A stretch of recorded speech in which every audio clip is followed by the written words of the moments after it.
China दुनिया का 70% rare earth elements mine करता है और 90% रेयर अर्थ एलिमेंट्स प्रोसेस करता है। लेकिन 4 अप्रैल 2025 में उन्होंने इन रेयर अर्थ एलिमेंट्स पे एक्सपोर्ट कंट्रोल ऑर्डर अप्लाई कर दिया। रेयर अर्थ एलिमेंट्स कुछ मेटल्स और मिनरल्स होते हैं जिनका यूज ऑटोमोबाइल, हेल्थ केयर और रिन्यूएबल एनर्जी में होता है। इस ऑर्डर के अंडर चाइना के एक्सपोर्टर्स को मॉफकॉम या मिनिस्ट्री ऑफ कॉमर्स से लाइसेंस एक्वायर करना होगा। इन लाइसेंसिंग रिक्वायरमेंट्स के कारण चाइना के रेयर अर्थ एक्सपोर्ट्स में डिस्ट्रप्शन आ सकता है।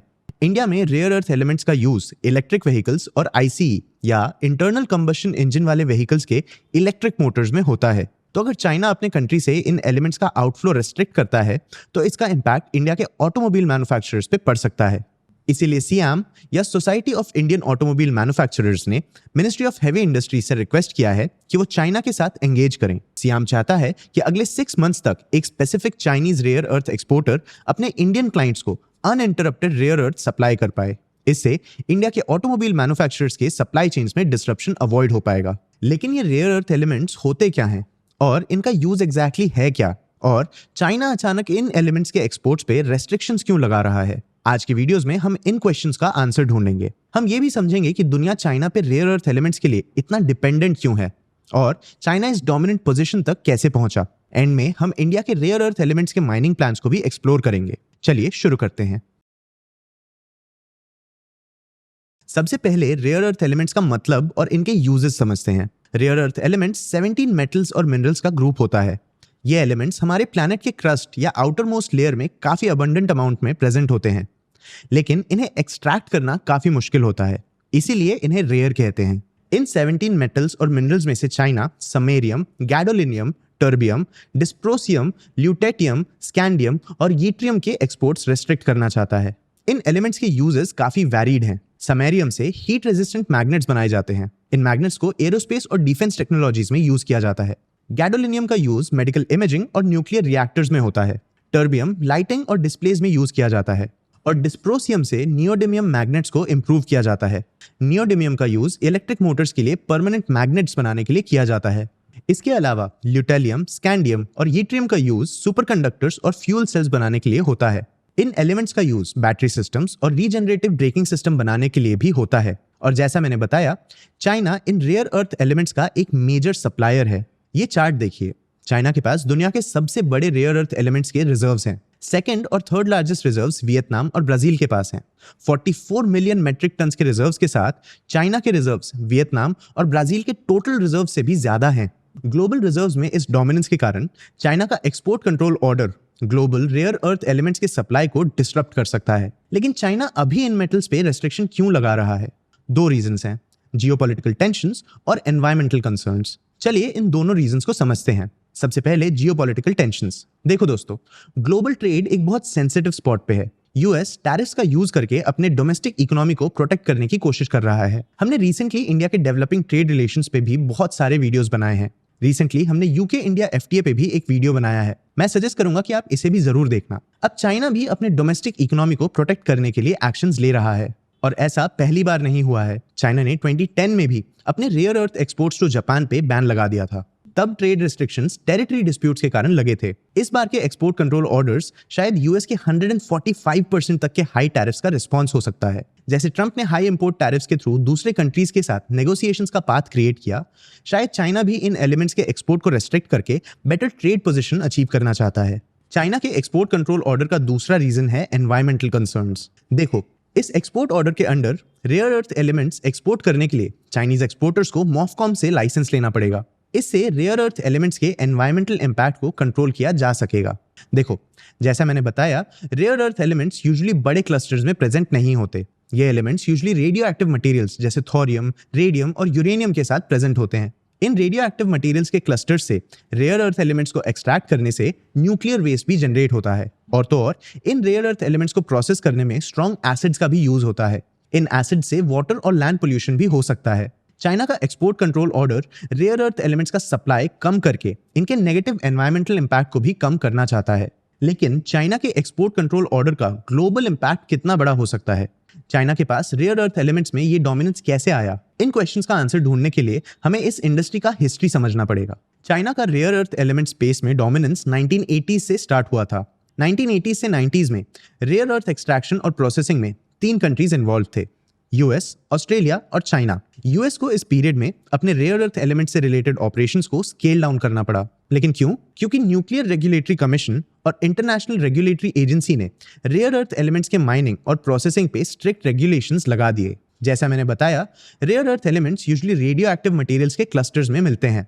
न्यूक्लियर रेगुलेटरी कमीशन और इंटरनेशनल रेगुलेटरी एजेंसी ने रेडियो एक्टिव मटेरियल्स और रेयर अर्थ एलिमेंट्स को एक ही रेगुलेशन में इंक्लूड कर दिया। इसके कारण इनका एक्सट्रैक्शन एक टाइम कंज्यूमिंग और कॉस्टली प्रोसीजर बन गया, जिसके कारण यूएस के प्राइवेट प्लेयर्स इस स्पेस में इंटरेस्टेड नहीं थे। ऑस्ट्रेलिया के लिए चाइनीज इंपोर्ट्स एक चैलेंज बन गए थे। चाइना के पास मैसिव रेयर अर्थ एलिमेंट्स के रिजर्व्स थे, जिन्हें ये बहुत कम कॉस्ट पे एक्सपोर्ट कर रहे थे। इसके कारण ऑस्ट्रेलिया के domestic rare earth elements miners और प्रोसेसर्स के लिए ये बिजनेस उतना ल्यूक्रेटिव नहीं रहा। और जहां यूएस और ऑस्ट्रेलिया अपने rare earth elements activities scale down कर रहे थे, चाइना इस इंडस्ट्री में डबल डाउन कर रहा था। माइनिंग और प्रोसेसिंग के साथ साथ चाइना मैग्नेट्स और फॉस्फोरस जैसे डाउनस्ट्रीम इंडस्ट्रीज में भी हेवीली इन्वेस्ट कर रहा था। डाउनस्ट्रीम इंडस्ट्रीज का मतलब ऐसे इंडस्ट्रीज जहां रेयर अर्थ एलिमेंट्स के एक्सट्रैक्शन और प्रोसेसिंग के बाद के एक्टिविटीज होते हैं, जैसे एंड प्रोडक्ट मैन्युफैक्चर।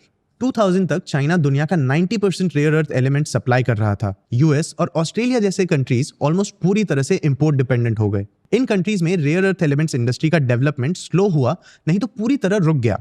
जब भी कोई नई कंट्री इस स्पेस में एंटर करने की कोशिश करती, चाइना वहां भी अपने चीप एक्सपोर्ट से कंपटीशन खत्म कर रहा था। फिर 2010 में चाइना ने रेयर अर्थ एलिमेंट्स का एक्सपोर्ट 40% कम कर दिया। चाइना के हिसाब से इस रिडक्शन का कारण एनवायरमेंटल कंसर्न था। इससे दुनिया भर के इंपोर्टर्स पैनिक में आ गए और सप्लाई शॉर्टेज के कारण प्राइसेस भी बढ़ गए। ग्लोबली कंट्रीज अपने रेयर अर्थ एलिमेंट इंडस्ट्री को रिवाइव या डाइवर्सिफाई करने की कोशिश करने लगे और चाइना अपने डोमेस्टिक प्लेयर्स को कंसोलिडेट करने लगा और छोटे एंटिटीज को बिगर एंटिटीज में मर्ज करने लगा। चाइना ने मैग्नेट्स जैसे वैल्यू एडेड प्रोडक्ट्स में भी अपना फोकस बढ़ा दिया।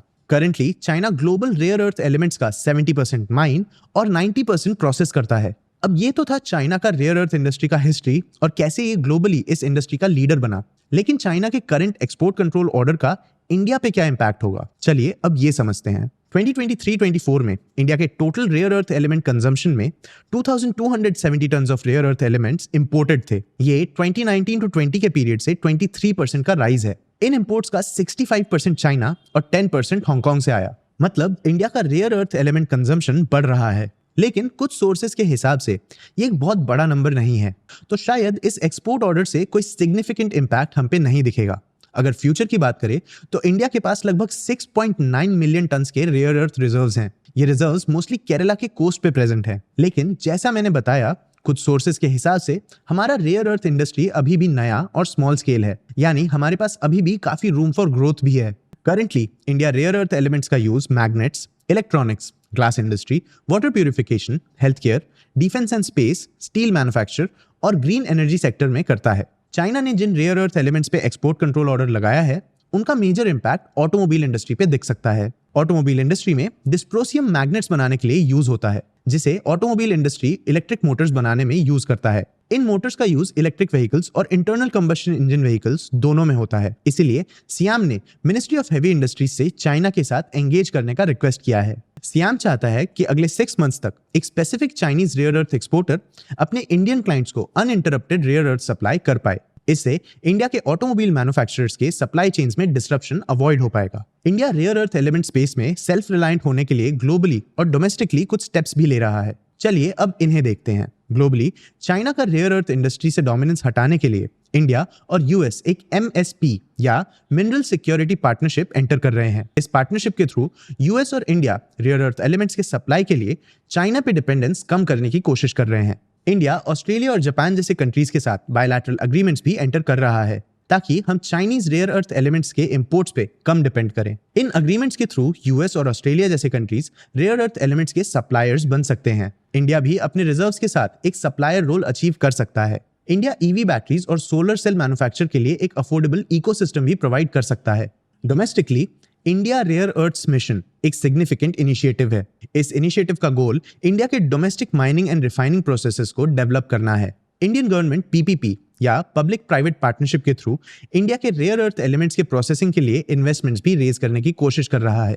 फिलहाल इस स्पेस में बस IREL या इंडियन रेयर अर्थ लिमिटेड नाम का एक PSU ऑपरेट करता है। मतलब प्राइवेट प्लेयर्स अभी भी इस स्पेस में एंटर करके अर्ली मूवर एडवांटेज ले सकते हैं। ये चार्ट देखिए, ये लास्ट कुछ ईयर्स में इंडिया के क्रिटिकल मिनरल प्रोजेक्ट्स के नंबर्स दिखाता है। लास्ट 6 ईयर्स में इस स्पेस में 36% का ग्रोथ हुआ है। गवर्नमेंट और प्राइवेट प्लेयर्स के कोलैबोरेशन के साथ इस स्पेस में और ग्रोथ का पोटेंशियल भी है। इंडिया में और ग्लोबली रिन्यूएबल एनर्जी के लिए बढ़ता प्रेफरेंस भी इस स्पेस का फ्यूचर प्रोस्पेक्ट इंडिया के लिए ल्यूक्रेटिव बनाता है। चाइना के एक्सपोर्ट कंट्रोल ऑर्डर का इंडियन इकोनॉमी पे इम्पैक्ट देखें तो ये काफी कम होगा। हमारा रेयर अर्थ एलिमेंट्स का कंजम्पशन फिलहाल ज्यादा नहीं है, तो इन रेस्ट्रिक्शंस का हम पे ज्यादा इम्पैक्ट नहीं पड़ेगा।